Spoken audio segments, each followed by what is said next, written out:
melawan penjajah tidak melulu dengan senjata. Itulah yang dicontohkan oleh Ki Hajar Dewantara, pahlawan yang dikenal sebagai Bapak Pendidikan Indonesia. Ki Hajar Dewantara lahir pada tanggal 2 Mei 1889 dengan nama Raden Mas Suwardi Suryaningrat. Ia dibesarkan dalam lingkungan Keraton Pakualam di Yogyakarta. Terlahir di kalangan bangsawan, Suwardi kecil sempat bersekolah di Stovia atau sekolah dokter di Batavia.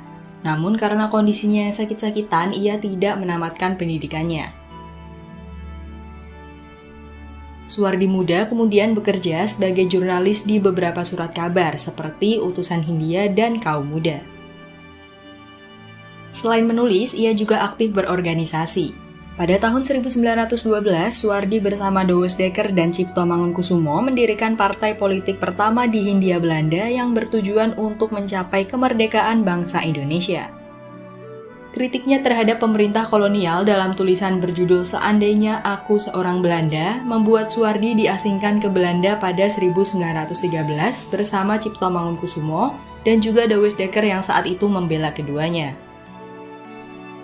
Masa pengasingan di Belanda dimanfaatkan Suwardi untuk mendalami dunia pendidikan dan pengajaran. Selama itu pula, jiwa patriotisme dan cita-citanya memajukan bangsa Indonesia melalui pendidikan mulai terasah dan berkembang. Ia kembali ke tanah air pada 1919, 3 tahun berselang, tepatnya pada 3 Juli 1922, Suwardi mendirikan lembaga pendidikan Taman Siswa di Yogyakarta. Sekolah ini bertujuan memberikan kesempatan dan hak pendidikan yang sama bagi para rakyat Indonesia seperti yang dimiliki para priai atau orang-orang Belanda. Ia pun melepas nama kebangsawanannya dan menggunakan nama Ki Hajar Dewantara agar perjuangannya lebih mudah diterima masyarakat. Setelah Indonesia merdeka pada 1945, Ki Hajar Dewantara diangkat sebagai Menteri Pendidikan, Pengajaran, dan Kebudayaan yang pertama di Indonesia.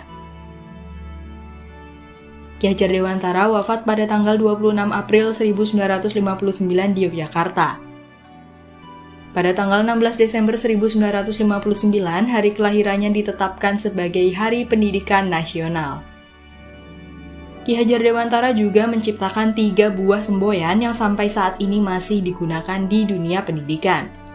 Ketiga semboyan itu adalah Ing Ngarso Sung Tulodo, Ing Madya Mangunkarso, Tut Wuri Handayani, yang berarti di depan memberi contoh, di tengah memberi semangat, dan di belakang memberi dorongan.